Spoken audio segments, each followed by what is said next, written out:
Que a graça e a paz de Deus Pai e de nosso Senhor e Salvador Jesus Cristo seja convosco. Que bom que você está aí acompanhando a nossa série de estudos bíblicos.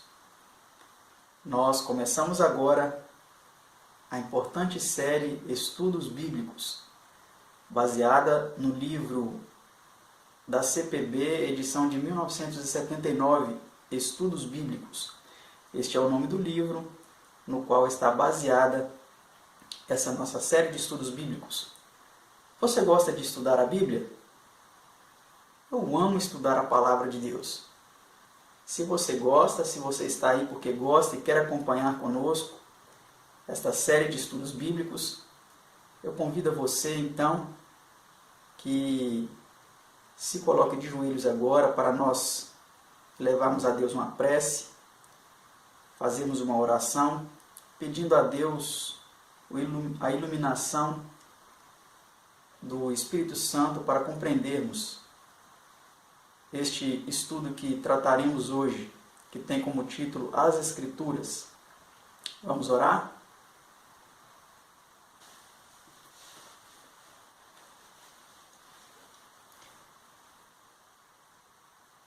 Pai nosso que estás nos céus, louvado e engrandecido seja o teu santo nome, Senhor. Somos gratos por podermos buscar a Ti em espírito e em verdade, nos prostrar de joelhos em reverência à Tua grandeza, reconhecendo a nossa pequenez, a nossa insignificância diante da Tua excelsa grandeza. Nós o fazemos também em atitude de adoração, nos prostramos diante da Tua grandeza para adorá-lo em espírito e em verdade, em reverência, e para buscar, Senhor, a iluminação do Teu Espírito Santo, para compreendermos o estudo da Tua Palavra que faremos agora. Suplicamos, Senhor, a Tua bênção sobre cada telespectador que acompanha agora este estudo bíblico, este vídeo. Que o Teu Espírito, Senhor, abra o entendimento de cada um deles, para que possam compreender a Tua Palavra. E a mim também na exposição da mesma. São bênçãos que nós lhe suplicamos, agradecidos em nome por amor do Seu amado Filho unigênito, nosso Salvador e Redentor Jesus Cristo. Amém, Senhor. Amém. É para nós um motivo de muita alegria, eu estou particularmente muito feliz em poder estudar com você aí do outro lado da tela as Sagradas Escrituras. Eu gosto muito de estudar a Bíblia e eu creio que você também gosta, porque você está aí acompanhando este vídeo.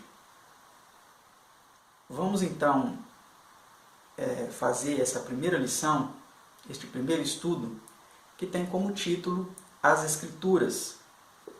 A primeira pergunta diz assim: qual é o nome por que são geralmente conhecidos os sagrados escritos da Bíblia? Vamos ver qual é o nome que estes sagrados escritos da Bíblia eles são chamados? Vamos ver a resposta dentro da própria Palavra de Deus. Acompanhe aí na sua tela o texto que nós apresentamos a respeito, respondendo a essa pergunta. Qual é o nome pelo qual são, geralmente conhecidos os sagrados escritos da Bíblia? Diz assim: disse-lhes Jesus, nunca lestes nas Escrituras? A pedra que os edificadores rejeitaram, esta foi posta por cabeça do ângulo. São Mateus 21, 42. Então, como nós vimos, os sagrados escritos da Bíblia, aqui pelo Senhor Jesus, eles são chamados de Escrituras. Não somente nesse texto, mas em vários outros textos essa referência é dada. Por exemplo, em João 5,39, Jesus disse aos fariseus: examinais as Escrituras, porque cuidais ter nelas a vida eterna, e são elas mesmas que testificam de mim. Vamos para a pergunta número 2. Que outro título é dado a essa revelação de Deus ao homem?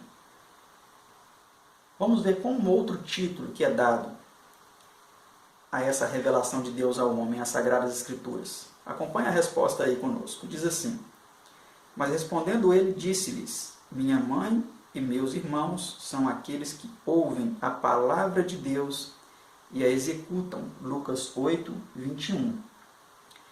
Então, uma outra forma de se referir ao livro sagrado é a palavra de Deus, porque ali nós temos contida a revelação divina da palavra de Deus, não é mesmo? Vamos para a próxima pergunta. Esse nosso primeiro estudo é um estudo muito básico, para nós termos um conhecimento a respeito das Sagradas Escrituras, de como ela é chamada, os benefícios de seu estudo e o que ela pode causar na nossa vida, né? As transformações que ela pode trazer para nós. Então vamos para a próxima pergunta, pergunta de número 3. Diz assim: como foram dadas as Escrituras? Como esse livro chegou até nós? Algumas pessoas acham que, e até dizem, né, zombeteiramente, blasfemamente, papel aceita tudo. Mas será que é realmente um simples papel? Como as Sagradas Escrituras chegaram até nós? Vamos ver a resposta. Toda a Escritura é divinamente inspirada, segundo Timóteo 3,16, versão trinitária. Algumas outras traduções vêm dizendo assim: toda Escritura divinamente inspirada é proveitosa para isso, vem dando ali várias características, né? Então, além das Escrituras inspiradas serem proveitosas, elas proporcionam uma série de benefícios para nos corrigir, redarguir, instruir na justiça, né? São uma série de benefícios. Então a Escritura ela não foi dada de forma leviana, de forma casual, de forma meramente humana, não. As Escrituras elas foram inspiradas por Deus. Vamos analisar agora a pergunta número 4, que diz assim: por quem foram dirigidos os homens que assim falaram por Deus? Quem dirigiu esses homens que falaram por Deus? Vamos ver a resposta, acompanhe aí. Porque a profecia nunca foi produzida por vontade de homem algum, mas os homens santos de Deus falaram inspirados pelo Espírito Santo, segundo Pedro 1, 21. Então os homens que escreveram as Sagradas Escrituras, que receberam a revelação, eles foram inspirados pelo Espírito Santo. O Espírito Santo atuou na mente deles, para que eles pudessem então assim escrever as Escrituras, né? Pergunta 5. Que caso específico é mencionado por São Pedro? Vamos ver um caso que é mencionado por Pedro. Acompanhe aí a resposta conosco. Diz assim: varões irmãos, convinha que se cumprisse a Escritura, que o Espírito Santo predisse pela boca de Davi, acerca de Judas, que foi o guia daqueles que prenderam a Jesus. Atos 1,16. Então aqui quando Pedro faz essa referência, que o Espírito Santo usou a boca de Davi, na realidade, né, não só a boca, porque Davi proferiu isso, mas também a mão, porque Davi escreveu isso no Salmo, né, a respeito daquele que trairia Jesus, o que ele faria, né? Tudo isso foi registrado. Vamos para a pergunta 6. Como expressa Davi a mesma verdade? Vamos ver a resposta a essa pergunta. Diz assim: o Espírito do Senhor falou sobre mim, disse Davi, e a sua palavra esteve em minha boca, segundo Samuel 23, verso 2. Então olha que interessante, né? O próprio Davi aqui agora testificando, Pedro testifica que Davi foi usado pelo Espírito Santo de Deus, e aqui o próprio Davi em 2 Samuel 23, verso 2 também dá testemunho disso, né? Pergunta 7. Quem falou, portanto, por intermédio desses homens? Vamos ver quem falou por intermédio desses homens? Acompanhe aí na tela a resposta. O texto bíblico diz assim: havendo Deus antigamente falado muitas vezes e de muitas maneiras aos pais pelos profetas, o texto continua dizendo, né? A nós, nesses últimos dias, nos falou pelo Filho. Mas aí, já responde para nós a pergunta, né? Em Hebreus 1, verso 1, vem dizendo que Deus falou através desses homens, né? Pergunta 8. Com que propósito foram escritas as Escrituras Sagradas?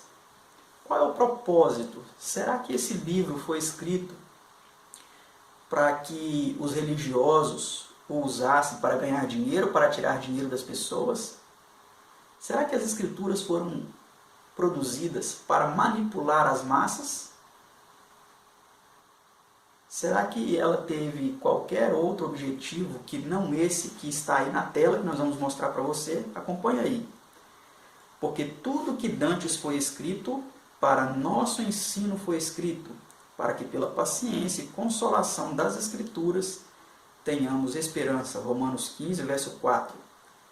Então, foi para isso que as Escrituras foram escritas, para o nosso ensino, para que pela paciência e consolação das Escrituras nós tenhamos esperança, né? Vamos para a próxima, pergunta 9. Para que é toda a Escritura proveitosa? Vamos ver qual o proveito da Escritura. Acompanhe aí a resposta. Diz assim: toda a Escritura divinamente inspirada é proveitosa para ensinar, para redarguir, para corrigir, para instruir em justiça. 2 Timóteo 3, 16. Está vendo aí?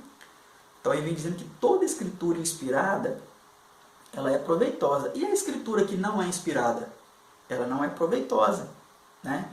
Mas a Escritura inspirada, a palavra de Deus, ela é proveitosa para tudo isso, né? Ensino, correção, instrução e uma série de coisas, né? Nela nós encontramos aconselhamentos para todas as áreas da vida: educação de filhos, relações matrimoniais, relações comerciais, relações sociais e uma série de outras situações, né? Ela vem nos orientando. Vamos para a próxima pergunta, pergunta 10. Qual foi o desígnio de Deus em dar assim as Escrituras? O que Deus quis? Qual foi o seu desígnio ao nos fornecer, né, as Escrituras? Acompanhe a resposta aí. Vem dizendo assim: para que o homem de Deus seja perfeito e perfeitamente instruído para toda a boa obra. 2 Timóteo 3, 17. Então esse que foi o desígnio de Deus, para que nós fôssemos perfeitos e perfeitamente instruídos para toda boa obra. Essa é a resposta, né? Pergunta 11. Até que ponto estimava Jó as palavras de Deus? Será que Jó ele estimava a palavra de Deus? Vamos ver. Do preceito de seus lábios nunca me apartei, e as palavras da sua boca prezei mais do que o meu alimento. Jó 23, verso 12. Olha que verso lindo, né? Linguagem poética. Jó aqui vem dizendo que ele prezava as Escrituras mais do que o seu próprio alimento, né? Isso é maravilhoso. Pergunta 12. Sobre que evidência baseou Jesus sua messianidade? Vamos ver qual é a evidência que Jesus usou para atestar que ele realmente era o Messias. E começando por Moisés e por todos os profetas, explicava-lhes o que dele se achava em todas as Escrituras. São Lucas 24, versículo 27. Então, quando Jesus, após sua ressurreição ali, testificando que ele era o Messias, apresentou todos os escritos, ele estava ali, então, fazendo uma espécie de estudo bíblico com aqueles discípulos, né? Apresentando ali todas as evidências no livro de Moisés, nos profetas e nos salmos, de que ele era o Messias, de que tudo que se cumpriu na vida dele estava profetizado, né? E realmente atestou que ele era o Messias. Vamos para a próxima pergunta, a pergunta número 13. Que 3 divisões gerais reconheceu Jesus como incluindo todos os escritos do Velho Testamento? Então vamos ver, basicamente já vimos aqui, mas vamos ver outro texto. Diz assim em São Lucas 24, 44. E disse-lhes: são estas as palavras que vos disse, estando ainda convosco, que convinha que se cumprisse tudo o que de mim estava escrito na lei de Moisés, e nos profetas, e nos salmos. São Lucas 24, 44. Então, como nós vimos, essas são basicamente as 3 divisões, né, dos escritos do Antigo Testamento: os livros de Moisés, os profetas e os salmos, né? Basicamente essa é a divisão. Pergunta 14. Que coisa é impossível ao caráter de Deus? Olha que pergunta intrigante. Será que existe algo impossível a Deus? Existem vários textos na Bíblia que dizem que para Deus não há impossíveis, né? Ele é o Deus do impossível. Será que existe alguma coisa impossível ao caráter de Deus? Acompanhe aí na tela a resposta a essa pergunta. Vejamos. Em esperança da vida eterna, a qual Deus, que não pode mentir, prometeu antes dos tempos dos séculos. Tito 1, verso 2. Então, olha que interessante, né? É impossível a Deus mentir. Ele é a verdade. Nele não há mentira, não há engano. Deus não pode mentir. Isso para ele é realmente impossível, né? Vamos para a pergunta 15. Estamos encaminhando então para o final de nosso primeiro estudo bíblico, que é composto por 21 perguntas e respostas. Pergunta número 15. Como é Deus chamado em todas as Escrituras?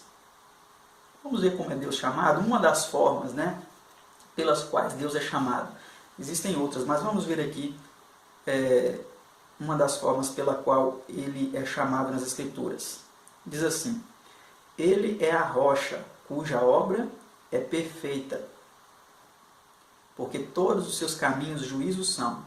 Deus é a verdade, olha, e não há nele injustiça, justo e reto é. Deuteronômio 32, verso 4.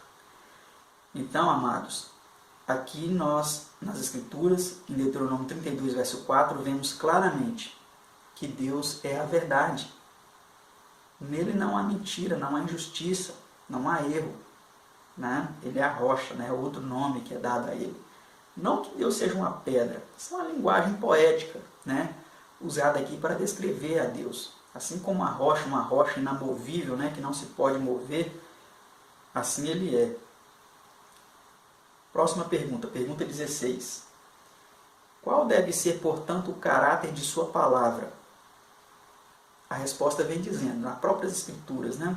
Santifica-os na verdade, a tua palavra é a verdade. São João 17, 17. Então, qual deve ser, portanto, o caráter de sua palavra? Se Deus é a verdade, a sua palavra também é a verdade. Então, por isso que nós temos que ter em alta estima esse livro, as Sagradas Escrituras, porque ela é a verdade. Precisamos estudá-la com dedicação, com aplicação, buscando de Deus a iluminação. Por isso que nós oramos aqui antes de estudar, reverentemente, nos prostrando, reconhecendo a grandeza de Deus e a nossa pequenez diante da sua majestade, para suplicar a iluminação do seu Espírito para compreendermos a sua palavra, porque ela é a verdade. Vamos para a pergunta 17. Qual é, por conseguinte, a prova a ser aplicada a todo professo ensinador da verdade? Qual é a prova, então, que nós devemos utilizar para pesquisar a verdade nas Escrituras? Então, vamos ver a resposta. À lei e ao testemunho. Se eles não falarem segundo esta palavra, nunca verão a alva. Isaías 8, versículo 20. Então, nós vemos aqui que devemos nos reportar à lei e ao testemunho, que é uma referência às Escrituras. A lei em relação à Torá, né, os livros de Moisés, o Pentateuco, os 5 primeiros livros, e o testemunho, que é o testemunho dos profetas. Né? Devemos nos reportar a isso para descobrirmos, para sabermos o que é a verdade, que é basicamente uma referência às Escrituras. Né? Pergunta 18. O que deseja Deus em sua palavra seja para nós neste mundo de trevas, pecado e morte? Vamos ver o que Deus deseja que sua palavra seja para nós neste mundo de trevas, pecado e morte? Vamos ver. Lâmpada para os meus pés é a tua palavra e luz para o meu caminho. Salmo 119, versículo 5. Olha que interessante, amados. Então, se você que está aí acompanhando agora esse vídeo, eu não sei quem é você, mas Deus te conhece. Se você se sente em trevas, se você não sabe para onde ir, o que seguir, porque você vê tantas religiões, tantos ensinamentos, e não sabe onde está a verdade, vá às Escrituras.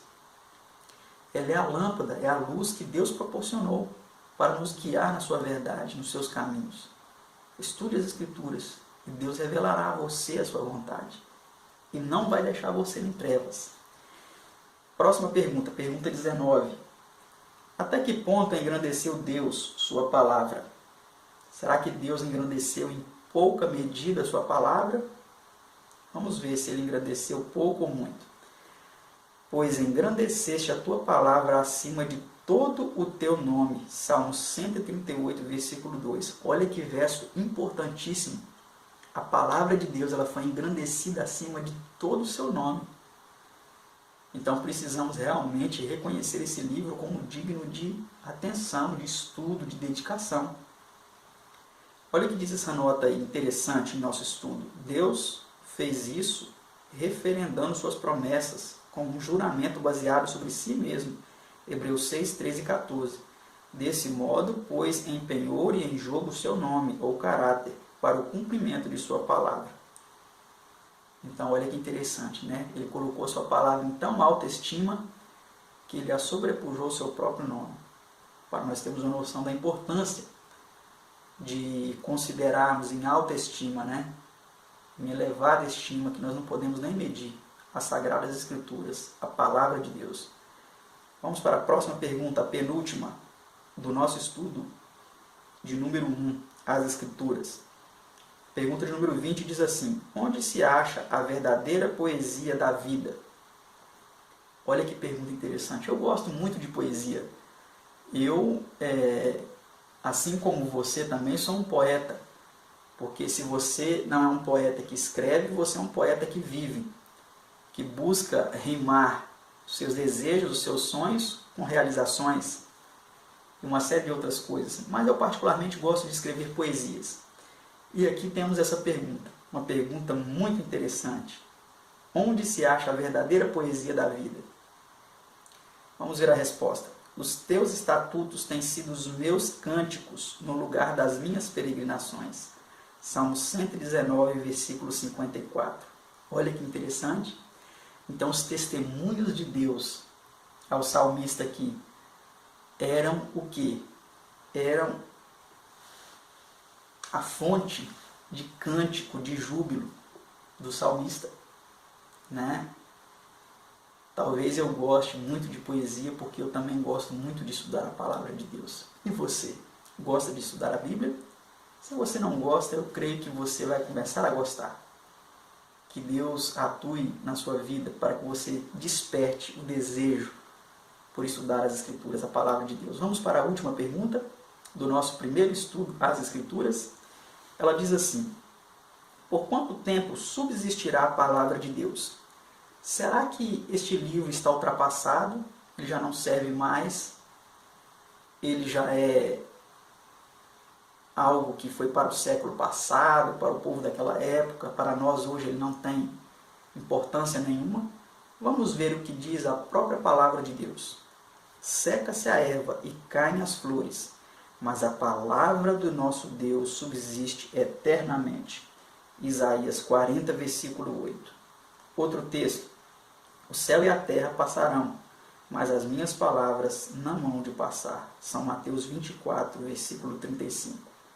Então, amados, a palavra de Deus é eterna, jamais passará. Ela continua tendo validade em nossos dias de hoje. Não quer você continuar aprendendo, pesquisando, estudando mais a respeito deste livro? Se a sua resposta é afirmativa, acompanhe este nosso estudo. Acompanhe os próximos estudos, para que você então tenha assim mais familiaridade. Não só aqui também nesse vídeo, mas você na sua vida particular, estude mais esse livro e busque conhecer a revelação de Deus para a sua vida. Que Deus te abençoe. Amém.